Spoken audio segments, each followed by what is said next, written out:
അങ്ങനെ അദ്ദേഹം തോളിൽ ചുമന്നുകൊണ്ട് ഭഗവാനി ലക്ഷ്മണനും കൂടെ ആ പർവ്വതത്തിന് മുകളിലേക്ക് കൊണ്ടുപോയി.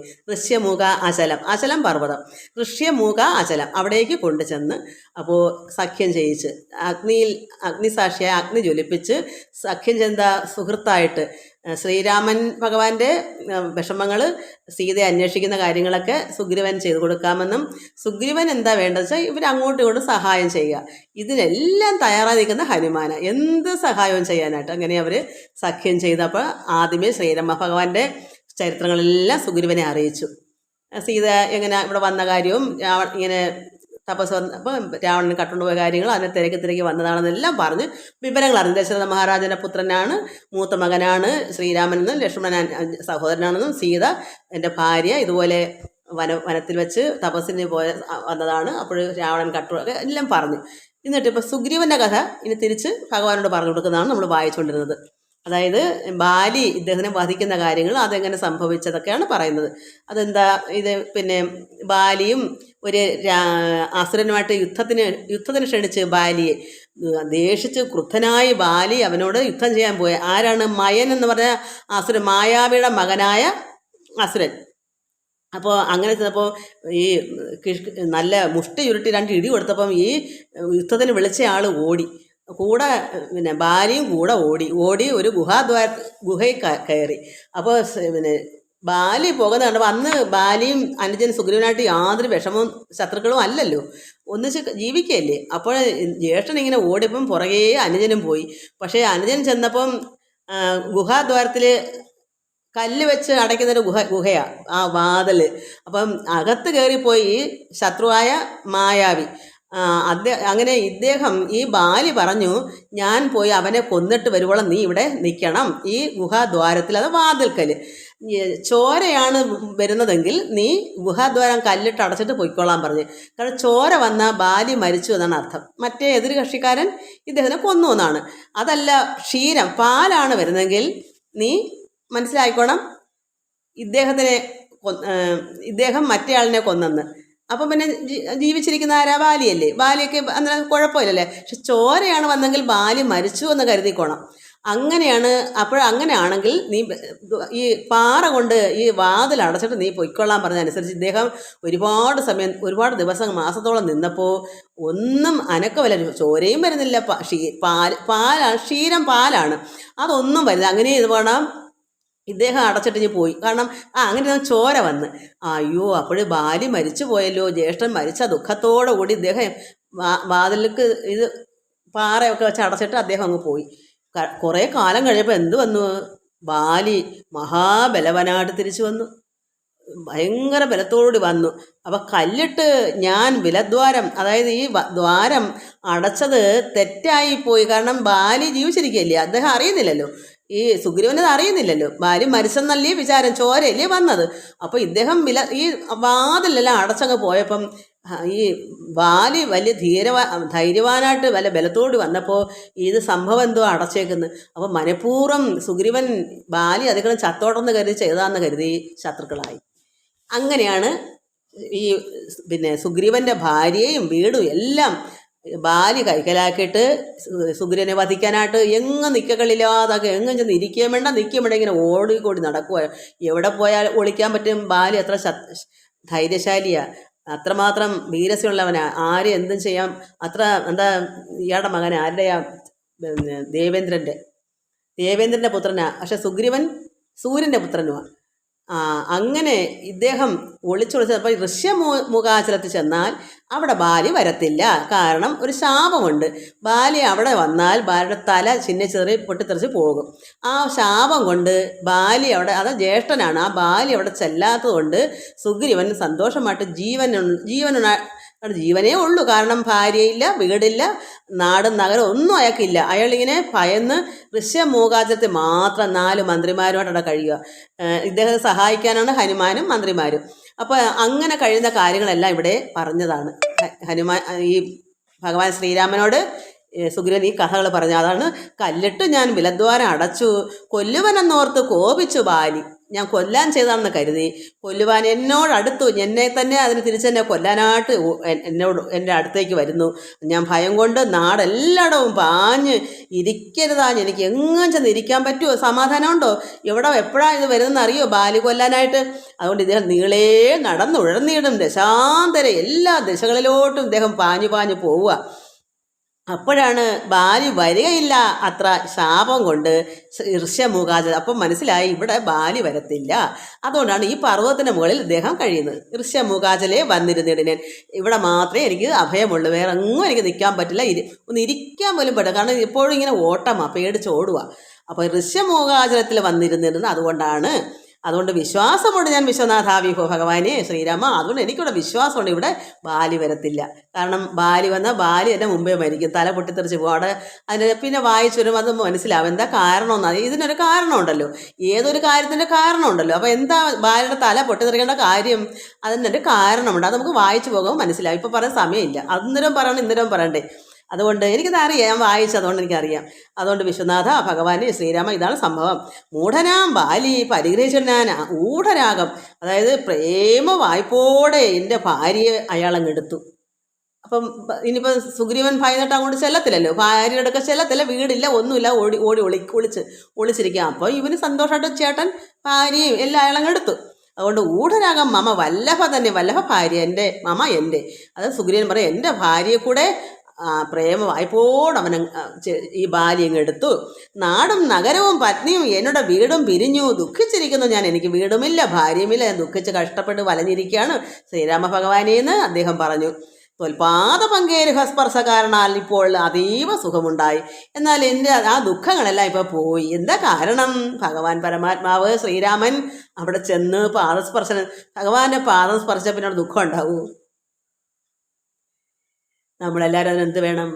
ഭഗവാൻ നമ്മുടെ ഹൃദയത്തിലാവണം, നമ്മുടെ ഉള്ളത്തിൽ പരബ്രഹ്മം ഉള്ളത്തിലാകണം. ഈ ശ്രീരാമൻ എന്ന് പറഞ്ഞ ആരാണ്?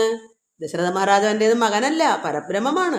ഉള്ളം, ശരീരം മാത്രമേ പ്രപഞ്ചത്തിൽ നിന്ന് ശരീരം എടുത്ത്, അതായത് നമുക്കെല്ലാവർക്കും ആ ശരീരം ഇങ്ങനെ തന്നെയാണ്, പക്ഷെ അതിൻ്റെ ഉള്ള മൊത്തം പരബ്രഹ്മമൂർത്തിയാണ്, ഓങ്കാരപ്പൊരുളാണ്. കൃഷ്ണനും രാമനും ഈ അവതാര, അതായത് വാമനനും, ഇതൊക്കെ ഭഗവാൻ ഓരോരോ കാര്യങ്ങൾക്ക് വേണ്ടി ഇവിടെ അവതരിച്ചു. അപ്പോൾ ആര്? പരമാത്മാവ്, യഹോവ, അല്ലെങ്കിൽ അള്ളാഹു, അല്ലെങ്കിൽ പരബ്രഹ്മം, നമുക്ക് എന്ത് വേണമെങ്കിലും വിളിക്കാം. അത് ഏകപിതാവ്. ആ ഏകപിതാവ് നമുക്ക് നാരായണമെന്നോ കൃഷ്ണനെന്നോ എന്ത് നമുക്ക്, അത് നമ്മുടെ ഇഷ്ടമാണ്. ആര് ചോദ്യം ചെയ്യേണ്ട കാര്യമില്ല, നമ്മുടെ ഇഷ്ടം. നമ്മുടെ പരമ്പൊരുളിനെ നമ്മൾ ചിലപ്പോൾ അമ്മ എന്ന് വിളിക്കും, ചിലപ്പോൾ മാതാവേന്ന് വിളിക്കും, ചിലപ്പോൾ പിതാവേന്ന് വിളിക്കും. അതൊക്കെ നമ്മുടെ ഇഷ്ടങ്ങളാണ്. നമ്മൾ കൃഷ്ണാന്നോ ഗോവിന്ദാന്നോ എന്ത് വിളിച്ചാലും ആ പരബ്രഹ്മത്തിലേക്കാണ് വിളി. കാരണം വഴി ഏതായാലും ഒഴുകി അവിടെ ചെല്ലും. ഈ നദികളെല്ലാം കൂടെ വെള്ളം സമുദ്രത്തിൽ ചെല്ലും. നമ്മൾ കൃഷ്ണ എന്ന് വിളിച്ചാലും പരബ്രഹ്മമാണ് നമ്മുടെ ഉള്ളത്തിലിരിക്കുന്നത്. കാരണം കൃഷ്ണൻ്റെ രൂപമേ ഉള്ളൂ. കൃഷ്ണൻ്റെ ഉള്ളത്തിൽ ആരാ? പരബ്രഹ്മമാണ്. ആ പരബ്രഹ്മമൂർത്തിയാണ് അവതരിച്ചേക്കുന്നത്. അപ്പോൾ നമ്മളെല്ലാവരും ഒരു കല്ലെന്ന് സങ്കല്പിച്ചാൽ ആ കല്ലിൽ ആരാണ്? നമ്മൾ തൂണിലും തുരുമ്പിലും ഉണ്ടായിട്ടാണല്ലോ നരസിംഹമൂർത്തി തൂണ് പിളർന്ന് വന്നത്. അതാണ് ഹൈന്ദവരുടെ വിശ്വാസം. ഹൈന്ദവരെല്ലാം ഈശ്വരനായിട്ട് കാണുന്നു. പക്ഷേ മറ്റു മതക്കാർ അങ്ങനെ കാണുന്നില്ല. അവർക്ക് ലോകത്തുള്ള എല്ലാവരും ശത്രുക്കളാണ്, അല്ലെങ്കിൽ മറ്റുള്ളവരാ, അല്ലെങ്കിൽ പിശാചുക്കളാ. ഏകമായ ഒരു ദൈവത്തെ, അത് നല്ലത് തന്നെയാണ്. പക്ഷെ നമ്മളങ്ങനെയല്ല. സർവ്വത്തിലും ഭഗവാൻ പരമാത്മനെ നമ്മൾ ഉൾക്കൊള്ളുന്നത്. എല്ലാം കാണാൻ അവ രമണീയമാണ്. നമുക്ക് പ്രപഞ്ചത്തിലോട്ട് നോക്കുമ്പോൾ എന്തൊരു രമണീയമാണ്. എന്താ കാരണം? പരബ്രഹ്മമല്ലേ മൊത്തം. അകവും കാരണം ഭാഗവതം അങ്ങനെ പറയുന്നത്, അകവും പുറവും നിറഞ്ഞിരിക്കുന്നത്. അത് ഈ ഗ്രന്ഥങ്ങളൊന്നും അവർക്കില്ല. അവർക്ക് അതുകൊണ്ട് അറിയാൻ വയ്യ. ഈ ഗ്രന്ഥം പഠിച്ച് കർത്താവിനറിയാം, യേശു കർത്താവിനറിയാം. പക്ഷേ ആ യേശു കർത്താവിനെ എന്താണെന്ന് ഉൾക്കൊള്ളാത്ത ക്രിസ്ത്യാനികൾ എങ്ങനെ അറിയും? മറ്റുള്ള ഇസ്ലാം മതം എങ്ങനെ അറിയും? അവർക്കൊക്കെ അതുകൊണ്ട് ഏക പിതാവിനെ മാത്രമേ അവർ കാണുന്നുള്ളൂ. പക്ഷേ കർത്താവിനെ കൂടെ അവർ ഉൾക്കൊള്ളുന്നത് എന്താണെന്ന് ഈ ക്രിസ്തു മതക്കാർ കർത്താവിൻ്റെ പ്രവൃത്തി അവർ മനസ്സിലാക്കി. പക്ഷെ നമ്മുടെ കൃഷ്ണൻ്റെ പ്രവൃത്തി അവർ അറിയുന്നില്ല, അവർ പഠിച്ചില്ല. പഠിച്ചെങ്കിൽ അവർ മനസ്സിലാക്കും, അയ്യോ ഇതായിരുന്നോ മുമ്പേ വന്നത്? അപ്പോൾ കൃഷ്ണനാണോ ഇതെല്ലാം ഇവിടെ ഈ ലോകം മൊത്തം പ്രശസ്തിയാക്കിയത്? ഇതായിരുന്നോ പുരാണം? അപ്പോൾ ഇതാണോ നമ്മുടെ കർത്താവ് വന്നേക്കുന്നത്? അന്നല്ലേ മനസ്സിലാവൂ. ഇത് മനസ്സിലാക്കിയ ജോൺ സെഷനാണ് പരമഗുരുവായിട്ട് ഞങ്ങൾക്കൊക്കെ ബൈബിളിനെ പറ്റി പറഞ്ഞു തരുന്നത് ആ പള്ളിയിൽ. എന്താ, എല്ലാം പഠിച്ചൊരു വ്യക്തിയായിരുന്നു ആ അച്ഛൻ. എല്ലാ അച്ഛന്മാരും അച്ഛനല്ല. പള്ളിയിൽ അച്ഛന്മാർ അനേകരുണ്ട്. പക്ഷേ അങ്ങും ഇഞ്ഞും ഒന്നോ രണ്ടോ നാലോ ഒക്കെ കാണും സന്യാസിമാർ. ഇതൊക്കെ ഉൾക്കൊള്ളുന്നത് അവർ അതുകൊണ്ടാണ് മതം മാറ്റാതെ ഞങ്ങളെല്ലാം ഉൾക്കൊണ്ട് എന്നിലും മറ്റിലും ഏത് നീചനിലും എല്ലാത്തിനും ഭഗവാൻ വസിക്കുന്നു, ഈശ്വരൻ വസിക്കുന്നു. അങ്ങനെയുള്ളൊരു സന്യാസിയാണ് സന്യാസി. അല്ലാത്തവരൊക്കെ എൻ്റെ മതം അവർക്ക് അറിഞ്ഞുകൂടാ, അറിയാമെങ്കിൽ അവർ ചെയ്യത്തില്ല. ഇപ്പം അറിഞ്ഞവൻ ചെയ്താൽ കുറ്റമല്ലേ, ശിക്ഷയല്ലേ? അറിഞ്ഞവൻ എന്തും ചെയ്താൽ അടികൊള്ളും. ഈശ്വരൻ അങ്ങനെ അറിവില്ലാത്തവൻ എന്തും പറഞ്ഞോട്ടെ, അത് ക്ഷമിക്കും. പക്ഷേ എന്ത് ക്ഷമിക്കില്ല? പരമാത്മ ചൈതന്യമുള്ള ഒരു പ്രവാചകനെ പറഞ്ഞാൽ ഈശ്വരന് കോപിക്കും. അതായത് ഇപ്പം ഗുരുദേവനെയോ കർത്താവിനെയോ അയ്യോ അത് അങ്ങനെ നമുക്ക് പറഞ്ഞുകൂടാ. കർത്താവിനെയും ഗുരുദേവനെയൊന്നും അവിടെ സാക്ഷാൽ പരബ്രഹ്മമൂർത്തിയുടെ ആ ചൈതന്യമുള്ള പ്രവാചകന്മാരെ, അതുകൊണ്ടാണ് നന്മ പകർന്നു തരുന്നത്. നന്മ പറയുന്ന ഒരു വ്യക്തികളെയും നമ്മൾ ചിന്തിച്ചോണം. ഇതൊക്കെ ഈശ്വരൻ്റെ കാര്യമോ പറയും, ഈശ്വര ചൈതന്യമുള്ളവരെ, അല്ലാതെ പറയാൻ പറ്റത്തില്ല. അവരെ നിന്ദിച്ചാൽ അതിന് ദൈവം കോപിക്കും, ഭയങ്കര ശിക്ഷ കിട്ടും. അറിവില്ലാതെ നമ്മൾ അതാണ് മനുഷ്യപുത്രൻ എന്ത് പറഞ്ഞ് ദൈവം സഹിക്കും. പക്ഷേ പരിശുദ്ധാത്മാവിൻ്റെ നേരെ പറഞ്ഞാലോ ഈശ്വരൻ ക്ഷമിക്കയില്ല. ആരായി പരിശുദ്ധാത്മാവ്? ഈശ്വര വചനം കൊടുക്കുന്നവരെല്ലാം പരിശുദ്ധാത്മാവൻ, യഥാർത്ഥത്തെ കൊടുക്കുന്നവൻ, യഥാർത്ഥ സൽഗുരു. അതായത് വഴി കാണിക്കാൻ കൊള്ളാവുന്ന ഗുരുദേവനെ പോലെയോ ചട്ടമ്പിസ്വാമികളെ പോലെയോ അങ്ങനെയുള്ള പ്രവാചകന്മാരായ ഈശ്വരനെ ഏത് വഴി കൂടെ പോയാലാണ് ഈ വെള്ളങ്ങൾ ഒഴുകി ഏത് തോട്ടിൽ കൂടെ ചെന്നാലാണ് സമുദ്രത്തിൽ ചെല്ലുന്നതെന്ന് അറിവുള്ളവൻ. എല്ലാം അങ്ങനെ ചിലതാണ് മനസ്സിലാക്കി പ്രവൃത്തിയിൽ വന്നതാണ് യഥാർത്ഥ. പ്രവൃത്തി കൊണ്ട് മനസ്സിലാക്കി അനുഭവം ഗുരുവായി വന്നെല്ലാം പഠിച്ചൊരു വ്യക്തിക്ക് പ്രവൃത്തി ഇല്ലാത്തവരാരും ഗുരുവല്ല. പുസ്തകം വായിച്ചതിന് ഗുരു ആവത്തില്ല. നമ്മൾ പ്രവൃത്തിയിലുണ്ടോ അവരാണ് യഥാർത്ഥ ഗുരു. അപ്പോൾ അങ്ങനെ ഉള്ളവരെ നിന്ദിച്ചാൽ എന്ത് വരും? അനുഭവം ഭഗവാൻ വലിയ വലിയ കോപം ഉണ്ടാവും. അതുകൊണ്ട് സാധാരണ അറിവില്ലാത്ത ഒരാളെ നീ അങ്ങനെ അടാക്കുന്നത് അറിയോ, ദൈവത്തിനൊന്നുമില്ല, അവനും നീയും തുല്യ തന്നെ, തുല്യക്കാരെ പറഞ്ഞിട്ട് എന്താ? അപ്പം എൻ്റെ സഹോദരൻ എന്നെപ്പോലാണെങ്കിൽ നിനക്ക് കിട്ടണോ അടി, അല്ലെങ്കിൽ അവർ ഇങ്ങോട്ടും പറയും രണ്ടൂരും സഹിച്ചാൽ പോരെ. ഒരുത്തൻ നല്ലവനാണ്, എൻ്റെ സഹോദരൻ ഒരുത്തനിൽ നല്ല ആത്മീയമായ നിറവുണ്ട്, പരിശുദ്ധാത്മാവിൻ്റെ അല്ലെങ്കിൽ പരമാത്മാവിൻ്റെ, ഇത് രണ്ടും ഒന്നാ, ചൈതന്യം തന്നെ അർത്ഥം. അത് ഉള്ള ഒരു വ്യക്തിയെ ജ്യേഷ്ഠനാലും അനാലും തെറ്റുകാരനെന്ന് പറഞ്ഞാൽ അത് ആര് പൊറുക്കൂല? ഈ സഹോദരൻ ചിലപ്പോൾ ആ വ്യക്തിയോട് പറയും എൻ്റെ ജ്യേഷ്ഠനല്ലേ അനിയനങ്ങ് സഹിക്കാം. പക്ഷേ ഇത് ഈശ്വരൻ പൊറുക്കത്തില്ലെന്നാണ്. കാരണം ഈശ്വരൻ്റെ ആത്മാവ് ആ ഉള്ളത്തിലിരിക്കുന്നത്, അതുകൊണ്ടാണ് അത് പൊറുക്കാത്തത്. അതുകൊണ്ടാണ് ബൈബിൾ എടുത്തെടുത്ത് പറയുന്നത് പരിശുദ്ധാത്മ നേരെ ഒരു വാക്ക് പറഞ്ഞാൽ പിതാവ് ക്ഷമിക്കില്ല എന്നാണ് പറയുന്നത്. അതാണ് ഇതൊന്നും അറിഞ്ഞിട്ടല്ല എല്ലാവരും ഈ കുറ്റപ്പെടുത്തുന്നത്. പിന്നെ അറിവില്ലായ്മ കൊണ്ട് അത് ദൈവം കളയും, ഇത്രയേ ഉള്ളൂ. നമുക്ക് നമ്മുടെ കാര്യം നോക്കാം. ഇതെല്ലാം പഠിക്കണം മക്കൾ. ഇതൊക്കെ നിങ്ങൾക്ക് പഠിപ്പിക്കുന്നെന്താ, ഇത് പറഞ്ഞു തരുന്നെന്താ? ഇത് നമ്മൾ മനസ്സിലാക്കണം. എൻ്റെ ഉള്ളത് എനിക്ക് തരണ്ടായോ, അതുകൊണ്ട് ഞാൻ തരുന്നുള്ളത്. എല്ലാവർക്കും ഇഷ്ടമുള്ളത് കേൾക്കുക, ഇഷ്ടമുള്ളതൊരു ത്യജിക്കുക. ഞാനിത് എൻ്റേതായ കർമ്മം ഞാൻ ചെയ്യണം. എനിക്ക് എൻ്റെ നേരെ പോകുന്ന അത് എല്ലാവരും ഉൾക്കൊള്ളണം. ഇത് ഈശ്വരൻ പറയുന്നുണ്ട്, ചെവി ഉള്ളവൻ കേൾക്കട്ടെ എന്നാ. കണ്ണുള്ളവൻ ഇതൊക്കെ കാണട്ടെ, ചെവി ഉള്ളതൊക്കെ കേൾക്കട്ടെ. ഒരാളെങ്കിലും കേൾക്കാണ്ടേ അത് തന്നെ സന്തോഷം. എനിക്കിപ്പോൾ എല്ലാവരും കേൾക്കണമെന്ന് വെച്ചാൽ ഈശ്വരൻ കൊണ്ട് വിചാരിക്കണ്ടേ, ഞാൻ തന്നെ വിചാരിച്ചാൽ നടക്കത്തില്ലല്ലോ. അതുകൊണ്ട് നാടും നഗരവും പത്നിയുടെ വീടും പിരിഞ്ഞ് ദുഃഖിച്ചിരിക്കുന്നു ഞാൻ. ഇപ്പോൾ തൊൽപാദ പങ്കേരുക സ്പർശ കാരണാൽ ഭഗവാന്റെ പാദം സ്പർശിച്ചപ്പോൾ എനിക്കിവിടെ പരമാനന്ദമായി. എനിക്ക് ഭാര്യയില്ലെന്നോ നാടില്ലെന്നോ വീടില്ല, കാരണം എന്താ ഉള്ളത്? ഇതെല്ലാം ഉള്ള ആളാണ് കൂടെ നിൽക്കുന്നത്. ഈ ലോകത്തിലെ എന്തും നേടിക്കൊടുക്കാൻ പറ്റിയ ഒരാളാണ്. ആ ഭഗവാന്റെ പാദം സ്പർശിച്ചപ്പോൾ തന്നെ അദ്ദേഹത്തിന് സന്തോഷമായി. ഇപ്പോൾ അതീവ സുഖമുണ്ടായി എനിക്ക് വന്നു. അതുപോലെ അപ്പോൾ നമുക്ക് എന്തില്ലെങ്കിലും നമുക്ക് ഈശ്വരൻ കൂട്ടുണ്ടെങ്കിൽ പിന്നെ എന്താ വേണ്ടേ? എല്ലാം നമുക്കുണ്ടാവും. മിത്രാത്മജ ഉക്തികൾ, ഈ മിത്രാത്മജ വെച്ചാൽ സൂര്യപുത്രനായിരിക്കുന്ന ഈ സുഗ്രീവന്റെ ഉക്തികൾ, വാക്കുകൾ കേട്ടോരനന്തരം മിത്രദുഃഖേന, അയ്യോ ഈ സുഹൃത്തായി, ഇപ്പം ഭഗവാൻ സഖ്യം ചെയ്തവൻ സുഹൃത്തായില്ലേ? സുഗ്രീവൻ ഭഗവാന്റെ സുഹൃത്തല്ലേ, അപ്പം മിത്രമല്ലേ? ഈ മിത്രത്തിന് ദുഃഖം സന്തപ്തനാൻ രാഘവൻ, ഭഗവാൻ ശ്രീരാമന് ദുഃഖമുണ്ടായി. അയ്യോ ഇത്രയും ദുഃഖം, കാരണം ഒരു ജ്യേഷ്ഠൻ ഇങ്ങനെ ചെയ്യുന്നു, സ്വന്തം ഭാര്യയും വീടും എല്ലാം എടുത്തിട്ട് ഇദ്ദേഹത്തിനെ കൊല്ലാനായിട്ടൂടെ തുനിഞ്ഞ് ഈ ഒളിവിൽ ഈ അചലത്തിൽ ഈ പർവ്വതത്തിനകത്ത് നിൽക്കുന്നു. അത് കണ്ടപ്പോൾ ഭഗവാന് സങ്കടം, ദുഃഖം, കാരണം സുഹൃത്തായി അത്രമാത്രം അവർ സഖ്യം ചെയ്തതാണ്. അപ്പോൾ ചിത്തകാരുണ്യം, ഭഗവാന്റെ ചിത്തം മനസ്സിൽ നിന്ന് കാരുണ്യം കറന്ന് പറയുന്നു. അതാണ് കാരുണ്യം കറന്ന് പറയണം നമ്മൾ. ചിത്തകാരുണ്യം കറന്ന് ചൊന്നാൻ ഭഗവാൻ അയാളോട് തവശാലാണ് സുഗ്രീവന്റെ ശത്രുവിനെ കൊന്ന് പത്നിയും രാജ്യവും വിത്തവും എല്ലാം മടക്കി തരുവാൻ ഞാൻ ഇത് മൊത്തം നിനക്ക് മടക്കി തരും ഭഗവാന്റെ വാക്കല്ലേ. എന്നിട്ട് ഭഗവാൻ പറഞ്ഞത് സത്യം, ഇത് രാമഭാഷിതം, ഇത് രാമന്റെ വാക്കാണ്, ഭാഷിതം, സംസാരം. അപ്പം ഇത് സത്യമാണ്. നിനക്ക് ഞാൻ നിന്റെ ശത്രുവിനെ കൊന്ന് പത്നിയും രാജ്യവും, നിന്റെ പത്നിയെയും നിനക്കുള്ള രാജ്യവും നിന്റെ വിത്തവും ധനവും നിനക്ക് വീടും എല്ലാം മടക്കി തരുവൻ ഞാൻ. ചിത്തത്തിൽ കാരുണ്യം എന്നാണ് ഭഗവാൻ പറഞ്ഞേക്കുന്നത്. അതാണ് ഭഗവാൻ പരമാത്മാവ് വെറുതെ നിൽക്കുമ്പോൾ സാധാരണക്കാരനെ പോലെ നിൽക്കും. പക്ഷെ ഭഗവാന്റെ ഉള്ളം കൊണ്ടൊന്ന് വന്നാൽ പിന്നെ എന്താ പരമാത്മാവല്ലേ? ആ ഉള്ളം തെളിയുന്നത് എങ്ങനെയാ? ഇതുപോലെ ദുഃഖങ്ങൾ വരുമ്പോഴാണ്. അപ്പോൾ ഭഗവാൻ യഥാർത്ഥ പരമാത്മാവായി മാറും. അല്ലെങ്കിൽ സാധാരണ മനുഷ്യന്റെ രൂപം എടുത്തേക്കല്ലേ. അതുകൊണ്ട് എല്ലാ വികാരങ്ങളും ഭഗവാനായാലും ഉണ്ടല്ലോ. നമ്മളെ പോലെ തന്നെ കുറച്ചും കൂടെ മറ്റു രീതിയാണ്. പക്ഷെ എങ്കിലും ഒറിജിനലായിട്ട് ആ ഈ ഇവിടെ അവതാരം എടുത്ത ആ ഒറിജിനൽ വരണമെങ്കിൽ ഇപ്പം രാവണനെ വധിക്കണം എന്നുള്ള ഉള്ളം അങ്ങോട്ട് വരുമ്പോൾ വധിച്ചിരിക്കും. അത് വരുത്തണം. ഇവിടെ വന്നു എന്താ? ദുഃഖം പറഞ്ഞ് സുഹൃത്തിന് ദുഃഖം പറഞ്ഞപ്പോൾ ഭഗവാന്റെ ഉള്ളം പെടച്ചു. ദുഃഖം വന്നു. സുഹൃത്തിന് ദുഃഖം വന്നപ്പോൾ ഭക്തനാണ് ഈ സുഗ്രീവൻ, അയാൾ കുറ്റക്കാരനൊന്നുമല്ല. അതുകൊണ്ട് ഇവിടെ ഭഗവാന്റെ ഉള്ളത്തിൽ ഒരു കാരുണ്യം ഉണ്ടായി. നമ്മളും ഇത് ഭഗവാനെ ഞാൻ നിരപരാധിയാണ്, എന്നെ ഇന്നപോലെ ഓരോരുത്തർ ഇന്നൊക്കെ വിഷമിപ്പിക്കുന്നു. നമ്മുടെ നമുക്ക് ദുഃഖം ഉണ്ടെങ്കിൽ മതി, ഇല്ലെങ്കിൽ വേണ്ട. നമുക്ക് അച്ഛൻ സഹിക്കാമേ ദുഃഖങ്ങളൊക്കെ ഉണ്ടായെന്നിരിക്കും. അപ്പോൾ പക്ഷേ യഥാർത്ഥ ഒരു സന്യാസിയായി തീർന്നപ്പോൾ ഒന്നുമില്ല, നിന്ദിച്ചാലും ഒന്നുമില്ല, സ്തുതിച്ചാലും ഒന്നുമില്ല. അത് അങ്ങനായി മാറുമ്പോഴാണ്. അതിന് മുന്നേ ചിലപ്പോൾ ദുഃഖമാണ്. കാരണം എനിക്ക് മുമ്പൊക്കെ ഇങ്ങനെ ദുഃഖമുണ്ട്, ഇപ്പോൾ എനിക്കില്ല, എനിക്ക് സന്തോഷമേ ഉള്ളൂ. ആരെന്നെ പക്ഷെ അതിന് തക്ക മറുപടി കൊടുക്കാൻ എൻ്റെ കയ്യിലുണ്ട്. ആരെന്നെ നിന്ദിക്കുക പറഞ്ഞത്, പക്ഷെ അതിന് വെറുതെ വായും പൂട്ടിരിക്കാൻ ഞാനൊന്നും പഠിക്കാതിരിക്കണം. ഇതൊക്കെ എൻ്റെ ഉള്ളത്തിലുള്ളതുകൊണ്ട് നല്ല മറുപടി. ഇപ്പം തന്നെ എന്താ പറയുക, ഒരാളെന്നെ ഭജന ഇന്നതാന്ന് പറഞ്ഞല്ലോ, അത് എല്ലാ മക്കളും വായിച്ചെന്ന് എനിക്ക് അറിയില്ല, എങ്കിലും അറിഞ്ഞവർക്ക് വേണ്ടി പറയാം. അപ്പം നമുക്ക് അവർക്കൂടെ മനസ്സിലാവത്തക്ക സംഗതി നമ്മളിൽ ഇരിക്കുന്ന അതുകൊണ്ട് കൊടുക്കുമ്പോൾ അവർ നന്നാവുന്നെങ്കിൽ നന്നായിക്കോട്ടെ. അയ്യോ ഇങ്ങനെയാണോ, നല്ലൊരു മനുഷ്യനാണെങ്കിൽ നന്നാവും. അയ്യോ ബൈബിൾ ഇങ്ങനെയൊക്കെ ഉണ്ടായിരുന്നു, അത് ഞാൻ ആരും കഷ്ടമായി പോയല്ലേ, എങ്കിൽ ആ അമ്മ തന്നെ ആ അമ്മയുടെ അടുത്ത് പറയേണ്ടിയില്ല എന്ന് തോന്നും നല്ല മനുഷ്യനാണെങ്കിൽ. അല്ലാത്ത ഒന്നും അറിയാത്ത വിവരം ഇല്ലാത്ത ഒട്ടുമില്ലെങ്കിൽ മൂഢന്മാരാണെങ്കിൽ വേണമെങ്കിൽ അടുത്ത പോയിന്റിലോട്ട് ഇറക്കുകയും ചെയ്യും. ആഹാ നിങ്ങൾ അങ്ങനെ പറഞ്ഞു എന്നത് ഇതുകൂടെ ഇരിക്കട്ടെ, അത് ഒട്ടും അറിവില്ലാത്ത മൂഢന്മാർ. പക്ഷെ അല്പം അറിവില്ലായ്മ കൊണ്ടാണ് സംഭവിച്ചെങ്കിലുണ്ടല്ലേ അവർ തിരുത്തും. അത് അല്ല വേടൻ്റെ എന്താ പറയുക, മയക്കുമരുന്ന് അത് തിരുത്തുന്നത് എങ്ങനെയാ?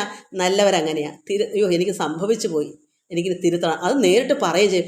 നല്ല മനുഷ്യനാണെങ്കിൽ എനിക്ക് വേണമെങ്കിൽ എനിക്ക് നല്ല കമൻസ് ഇനി വേണമെങ്കിൽ ഇടാം. അമ്മേ നിങ്ങൾ പറഞ്ഞ സത്യമാണ്, ഞാൻ ബൈബിളിൽ ഇത്രമായിട്ട് കടന്ന് ചിന്തിച്ചിട്ടില്ല, അതുകൊണ്ടാണ് ഇങ്ങനെ പറഞ്ഞു പോയത്, ക്ഷമിക്കണേ എന്ന് ഞാനാണേ പറയും. എന്നിട്ടൊരു തെറ്റാണെങ്കിൽ ഞാൻ കണിശമായിട്ട് അതിന് നല്ല ഇതുപോലെ പറയും, എൻ്റെ അറിവില്ലായ്മയായിരുന്നു, ഞാൻ ഉടനെ വേടനെ പോലെ തന്നെയാണ്, എനിക്കത് യാതൊരു കുറച്ചിലും ഇല്ല. അയ്യോ എനിക്കത് അറിഞ്ഞു, ഞാൻ ഇപ്പോഴും പറയണേ എനിക്കിത് അറിഞ്ഞൂടാ, എന്തിനാ കുറയ്ക്കുന്നേ? ഇതിനുള്ള കുറച്ചിലെന്താ? അറിയാഞ്ഞിട്ടല്ലേ? അറിയാത്തതും അറിയാറില്ലേ, അതല്ലേ നാണക്കേട്. ഒന്നും അറിയത്തില്ല, എനിക്കതറിയാം പറഞ്ഞാൽ അതിൽ കൂടുതൽ നാണക്കേട് എന്താ ഉള്ളത്? അറിയാമെങ്കിൽ പോലും ഇതിനറിയത്തില്ലെന്നാ പറയുന്നത്. എന്താ, നമുക്ക് തെറ്റുണ്ടല്ലോ.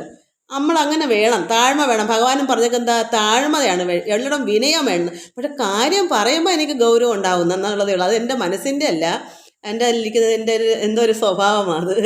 അത് എൻ്റെ അച്ഛനും അങ്ങനെ ആയിരുന്നു. കാര്യം പറയുമ്പോൾ ഇങ്ങനെ യഥാർത്ഥം വരുമ്പോൾ നമ്മുടെ ഉള്ളത്തിലെ ആരോ പ്രവർത്തിക്കുന്നത് പോലെ ഞാനല്ലാതെ അങ്ങ് മാറുന്നേ. അതുകൊണ്ട് ശത്രുവിനെ കൊന്ന് പത്നിയും രാജ്യവും വിത്തും എല്ലാം മടക്കി തരുക ഞാൻ. ഇത് സത്യം, ഇത് രാമഭാഷിതം, കേവലം ഇത് രാമൻ്റെ വാക്കാണ് സത്യം. അങ്ങനെ ഭഗവാൻ അത്ര അപ്പോഴവിടെ പരമാത്മാവ് ഉള്ളത്തിൽ തെളിഞ്ഞങ്ങ് വന്നു. അതാണ് ഇത് രാമഭാഷിതം സത്യം, ഞാൻ പറയുന്ന വാക്കാണ് എന്ന് പറഞ്ഞ് നമ്മളങ്ങനെ പറയാൻ, നമ്മളങ്ങനെ ആകണം. നമുക്കൊരു വാക്കാവണം പറഞ്ഞ. മാനവേന്ദ്രോക്തികൾ കേട്ടു തെളിഞ്ഞൊരു ഭാനുതനും ഇങ്ങനെ ചൊല്ലിനാൽ. ഭഗവാന്റെ വാക്കുകൾ മാനവേന്ദ്രോക്തികൾ കേട്ടു. അപ്പോൾ ഭഗവാനാണ് മാനവൻ, മനുഷ്യൻ. സുഗ്രീവൻ മനുഷ്യനല്ലല്ലോ, മാനവരൂപമല്ലല്ലോ, മർക്കടനല്ലേ. അതുകൊണ്ട് ഭഗവാനാണ് മാനവേന്ദ്രൻ. മനുഷ്യരിൽ രാജാവാണ് ഭഗവാന്റെ. ശ്രീരാമൻ രാജകുമാരനല്ലേ. അപ്പോൾ ഈ ഭഗവാന്റെ വാക്കുകൾ എൻ്റെ എൻ്റെ വാക്കാണ് സത്യം എന്ന് പറഞ്ഞപ്പോൾ ഇത് കേട്ടപ്പോൾ തെളിഞ്ഞ് സുഗ്രീവൻ്റെ, അതായത് ഭാനു സൂര്യൻ്റെ പുത്രന് സൂര്യതനയന് സന്തോഷം പറയുന്നു. കേട്ട് തെളിഞ്ഞ് സന്തോഷമായിട്ട് പറയുന്നു, സ്വർലോകനാഥജനാകിയ ബാലിയെ കൊല്ലുവാൻ ഏറ്റവും പണിയുണ്ടോ എന്ന് പറഞ്ഞാൽ ഇവൻ സ്വർലോക നായകനാണ്, നാഥൻ്റെ മകനാണ്. ആരാ സ്വർലോകനാഥൻ? ഇന്ദ്രൻ. ദേവലോകമാണ് സ്വർലോകം. ദേവലോകത്തിൽ ഇന്ദ്രനാണ് രാജാവ്, അതാണ് സ്വർലോകനാഥൻ. അവൻ്റെ ജനാകിയ എന്ന് പറയുമ്പോൾ അയാളുടെ പുത്രനാണ് ബാലി. അതുകൊണ്ട് ഈ ബാലിയുടെ പിതാവ് ദേവേന്ദ്രനാണ്. അതുകൊണ്ട് ഈ ബാലിയെ കൊല്ലുവാൻ ഏറ്റവും പണിയുള്ള അത്ര ധൈര്യശാലിയാണ്. അതുകൊണ്ട് വലിയ പാടാണെന്ന് ഭഗവാനോട് പറയാൻ. എൻ്റെ ഭാഷിതം ഞാൻ നിനക്ക് എല്ലാം തിരിച്ച് മടക്കി തരും, അത് എൻ്റെ വാക്കാണ്, ഇത് സത്യമാണ് എന്ന് ഭഗവാൻ പറഞ്ഞപ്പോൾ ഇവനെ കൊല്ലാൻ വളരെ പാടാണ്, ഇവൻ സ്വർലോകാധിപന്റെ മകനാണ് എന്ന് പറഞ്ഞു. അപ്പോൾ ഇല്ല അവനോളം ബലം മറ്റൊരുവന്, അവനെ പോലെ ബലം ആർക്കുമില്ല ഭഗവാനെ ശ്രീരാമ. അതുകൊണ്ട് ഇവനോളം ബലം ഭാര്യയുടെ അത്രയും ബലം ആർക്കും അദ്ദേഹത്തിൻ്റെ കണ്ണിൽ ആർക്കുമില്ല. കാരണം ഒരു യുദ്ധത്തിന് വിളിച്ചവനെ പോലും പിന്നെ മുഷ്ടി കിട്ടി രണ്ട് കൊടുത്ത് അവൻ ഓടി ഗുഹയിൽ ചെന്ന് കയറി അവനെ കൊന്നിട്ടല്ലേ തിരിച്ചിറങ്ങി വന്നത്.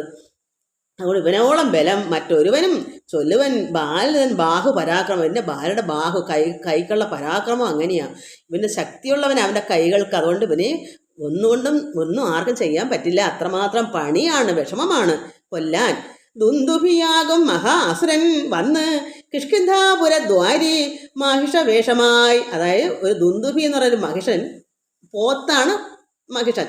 മഹിഷാസുരൻ്റെ മാഹിഷ വേഷമായി, അതായത് വേഷമാണ് ദുന്ദുഭിയാകുന്ന മഹാ അസുരൻ മഹിഷ വേഷമായി വന്നത്. അപ്പം മഹാ അസുരനാണ്. പക്ഷേ ഇവർക്ക് വേഷം മാറി വരാമല്ലോ.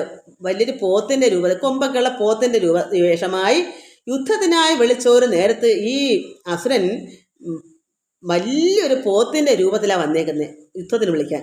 അപ്പം അസുരനാണെങ്കിൽ അവർക്ക് നമുക്ക് ഭാഗവതം വായിച്ചിട്ടില്ലേ, ഓരോരുത്തർ വലിയ പെരുമ്പാമ്പായും എന്തൊക്കെയായാ വന്നത്. അസുരന്മാർക്ക് അങ്ങനെ വെക്കും. പിന്നെ പശുക്കുട്ടിയായിട്ട് വന്നില്ലേ, പശുക്കളുടെ കൂടെ ഭഗവാന്റെ കൂടെ പശുക്കളെ മേയ്ക്കുന്നവനായിട്ട് വന്ന് നിന്നില്ലേ ബലാസുരനോ അങ്ങോട്ട്. ഏതോ ഒരു അസുരൻ. അങ്ങനെ ഇവൻ മഹിഷാവേഷമായി വന്ന് യുദ്ധത്തിന് വിളിച്ചൊരു നേരത്ത് അതിക്രുദ്ധനാം ബാലി പുറപ്പെട്ടു ചെന്നു. അതായി കഥ പറയാൻ പോണത്. അങ്ങനെ ഒരാളുടെ യുദ്ധത്തിന് വിളിച്ചാൽ ഈ ബാലിക്ക് എത്രത്തോളം ദേഷ്യം, എന്നെ യുദ്ധത്തിന് വിളിക്കാറായോ, ഇവൻ ആരാ എന്നൊന്ന് കാണിച്ചു കൊടുക്കുക എന്ന് പറഞ്ഞിട്ട് ബാലി എന്ത് ചെയ്ത് അവനോട് അങ്ങ് പുറപ്പെട്ടു. മഹിഷത്തിൻ്റെ വേഷം കൊണ്ട് വന്ന അസുരനാണ്. എന്നിട്ട് ശൃംഗം പിടിച്ചു പതിപ്പിച്ചു ഭൂമിയിൽ ഭംഗം വരുത്തി ചവിട്ടിപ്പറിച്ചുടൻ ഉത്തമാംഗത്തെ ചുഴറ്റി എറിഞ്ഞതു. രക്തവും വീണു മതങ്കാശ്രമസ്ഥലേ. അങ്ങനെ വന്ന ഈ പോത്തിനെ മഹിഷത്തിനെ ശൃംഗം കൊമ്പ് പിടിച്ച് തറയെ പതിപ്പിച്ച് കറക്കി അടിച്ച് തല വേറെ ശരീരം വേറെ ആക്കി ഇട്ടിട്ട് എന്ത് ചെയ്ത് അങ്ങനെ ഭൂമിയിൽ ഭംഗം വരുത്തി അതിനെ രണ്ടാക്കി വരുത്തി ചവിട്ടി അങ്ങ് പറിച്ചെടുത്ത് കൊമ്പും തലയോട് പറിച്ചിട്ടിട്ട് എന്ത് ചെയ്ത് ഉത്തമാംഗത്തെ ആ തല ചുഴറ്റി ഒരു എറിഞ്ഞു. പോത്തിൻ്റെ ആ മനുഷ്യൻ്റെ തല അങ്ങനെ എറിഞ്ഞപ്പോൾ എവിടെ ചെന്ന് വീണു? മതങ്കാശ്രമം. ഈ ഋഷ്യമുഖാചലം, അതാണ് മതങ്കാശ്രമത്തിന് അവിടെയാണ് ഈ മതങ്കാശ്രമം. അപ്പോൾ അവിടെ ചെന്ന് വീണു ഈ തല. അപ്പോൾ ആശ്രമത്തിനവിടെ രക്തമൊക്കെ ചെന്ന് അവിടെ വീണു. അതുകൊണ്ടാണ് അവിടെ ചെല്ലാൻ ഈ ബാലിക്ക് ശാപം. അതാണ് നേരത്തെ ഞാൻ പറഞ്ഞത്, ഞാൻ പിന്നെ പറയാമെന്ന് പറഞ്ഞത്. ഇതാണ് സംഭവം. ഈ പോത്തിനെ കൊന്ന് ചവിട്ടി കറക്കി തല പിരിച്ച് ഞെട്ടിട്ട് ഒരു എറിഞ്ഞു. എവിടെ പോയി വീണു? ദൂരെ പോയി വീണു. എവിടെ? ആ ആശ്രമത്തിൻ്റെ മുമ്പിൽ. അവിടെ രക്തവും വീണു മതങ്കാ ആശ്രമസ്ഥലി. അവിടെ ചെന്ന് വീണപ്പോൾ ആശ്രമ ദോഷം വരുത്തിയ ബാലി നിർശ്യമുഖാചലത്തെങ്കിലും വരുന്നാകിൽ ആശ്രമത്തിന് ദോഷം വരുത്തിയ രക്തം വീണ അവിടെ ദോഷം ആശ്രമത്തിന്. അതുകൊണ്ട് അങ്ങനെ വരുത്തിയ ഈ ബാലിയെ ഋഷ്യമുഖാചലത്തെങ്കിൽ വരുന്നാകിൽ ബാലിയുടെ തല പൊട്ടിത്തെറിച്ചുടൻ കാലപുരി പൂക മത് വാക്യ ഗൗരവാൽ എന്ന് ശപിച്ചത് കേട്ട് കവീന്ദ്രനും അന്ന് തുടങ്ങി ഇവിടെ വരുവീല. ഈ ശാപം അന്നേ കിടക്കുക. ഇവിടെ എറിഞ്ഞ് രക്തം വീണ അവൻ ഈ ബാലി ഈ ഋഷ്യമുഖാചലത്തിൽ വന്നാൽ അവൻ തല പൊട്ടി ചിതറി അവൻ മരിച്ച് കാലപുരിക്ക് പോകും എന്നൊരു ശാപം കിട്ടിയത് അന്നോട്ട് അവനിവിടെ വരുന്നില്ല. അതുകൊണ്ടാണ് ഈ ഋഷ്യമുഖാചലത്തിൻ്റെ ഉച്ചാന്തരയിൽ വന്ന് ഈ എന്താ പറയുക സുഗ്രീവൻ അവിടെ വസിക്കുന്നത്. ഭയമില്ലാതെ വസിക്കുക. അവിടെ ചെന്നാൽ ബാലി വരത്തില്ലല്ലോ. അതാണ് സംഭവം. ഇതാണ് ശാപം. അപ്പം അതുകൊണ്ട് അവിടെ സന്തോഷമായിട്ട് കഴിയുന്നു. പക്ഷേ സന്തോഷം എന്താണ്? ഭാര്യയും വീണും കൂടൊന്നുമില്ല, ഒറ്റയ്ക്ക്. കാരണം ജീവന് മാത്രം ഭയമില്ല. എന്നാലും ഭയം ആരെങ്കിലും വന്നാൽ, ഇപ്പം ഭഗവാൻ ശ്രീരാമനും ലക്ഷ്മണൻ വന്നപ്പോൾ ആരൊന്നും ഇത് പോയി തിരക്കിയിട്ട് വന്ന് ഹനുമാനെ പറഞ്ഞ് വിട്ടെന്താ? ഭാര്യയെ കണ്ടാൽ അറിയാം. പക്ഷേ ബാലി ആരെയും പറഞ്ഞ് വിടത്തില്ലേ മറ്റു പലരെയും കൊല്ലിക്കാൻ വേണ്ടി. അങ്ങനെ വേഷന്മാർ വന്നതാണോ എന്നറിയാനാണ് ഹനുമാനെ പറഞ്ഞു വിട്ടപ്പം അത് ശ്രീരാമനും ലക്ഷ്മണനും ആയിരുന്നു. അതുകൊണ്ട് വിഷമമില്ല, ഇപ്പം സന്തോഷമുണ്ട്. കാരണം ഭഗവാന്റെ പാദം സ്പർശിച്ചതുകൊണ്ട് എനിക്ക് ഇപ്പം അതീവ സന്തോഷം, എല്ലാ ദുഃഖങ്ങളൊക്കെ മാറി എന്നാണ് ഇപ്പം പറയുന്നത്. അപ്പോൾ അന്ന് തുടങ്ങി ഈ ബാലി എന്തു വരുന്നു? ഈ ശാപം കിട്ടുകൊണ്ട് ബാലി അവിടെ ചെല്ലത്തില്ല. ഞാനും അതുകൊണ്ട് ഇവിടെ വസിക്കുന്നു. അപ്പം അതുകൊണ്ടാണ് ഞാൻ ഇവിടെ കഴിയുന്നത്. ഭഗവാനെ ശ്രീരാമ, എനിക്കിവിടെ എൻ്റെ ജീവന് ഭയമില്ല. അതുകൊണ്ട് ഞാനിവിടെ കഴിയുന്നു. ഇവിടെ ബാലി വന്നാൽ ബാലി തന്നെ മുമ്പേ മരിക്കും. മാനസേ ഭീതി കൂടാതെ ഞാൻ എൻ്റെ മനസ്സിന് ഭയമില്ലാതെ ഞാൻ ഇവിടെ കഴിയുന്നു. ഭീതി കൂടാതെ നിരന്തരം എപ്പോഴും ഞാൻ അതുകൊണ്ട് ഇവിടെ സുഖമായി കഴിയും. എന്തെങ്കിലും വേണമെങ്കിൽ ഹനുമാനെ കൊണ്ടല്ലേ പോയി കൊണ്ടുവരാനും കൊടുക്കാനൊക്കെ. ദുന്ദുഭി തൻ്റെ തലയിതു കാണുകൊരു മന്ദരം പോലെ കിടക്കുന്നത് ഭവാൻ. ഈ ദുന്ദുഭി എന്ന് പറഞ്ഞ ആ അസുരൻ്റെ തലയാണ് ആ മഹിഷമായിട്ട് വന്നേ. അവിടെ തലയാണല്ല കിടക്കുന്നത്. അവർക്ക് ഋഷ്യമുഖാരത്തിൽ ഇരിക്കുമ്പോൾ കാണാം അവിടെ ദൂരെ അവിടെ എറിഞ്ഞേക്കുന്നത്. അവിടുന്ന് ആ തല പൊക്കാൻ ആർക്കും സാധ്യത അത്ര വലിയ ഭാരമുള്ള തല. അത് ബാലിക്ക് മാത്രമേ ശക്തി. അതാ ബാലിയുടെ ബാഹു അത്ര ബലമാണ്. അവനോട് നിന്ന് പൊരുതാൻ ആർക്കും പറ്റില്ല. ഭഗവാൻ പറഞ്ഞില്ല അവനെ വധിച്ച് നിനക്ക് വേണ്ടുന്നില്ല നിനക്ക് തിരിച്ചു കൊണ്ട് തരും. അത് വലിയ പണിയാണ് ഭഗവാനെ. അവനെ ആർക്കും വധിക്കാൻ പറ്റില്ല. അവൻ അത്ര വീരസ്യമുള്ളവനാണ്. അവനെ ബാഹു കൈകൾക്ക് അത്ര ബലമാണ്. കാരണം ഇത്രയും വെയിറ്റുള്ള ഒരു തലയെടുത്ത് എറിഞ്ഞാൽ ആർക്കും അത് പൊക്കാൻ പറ്റാത്ത ഒരു തലയാണ്.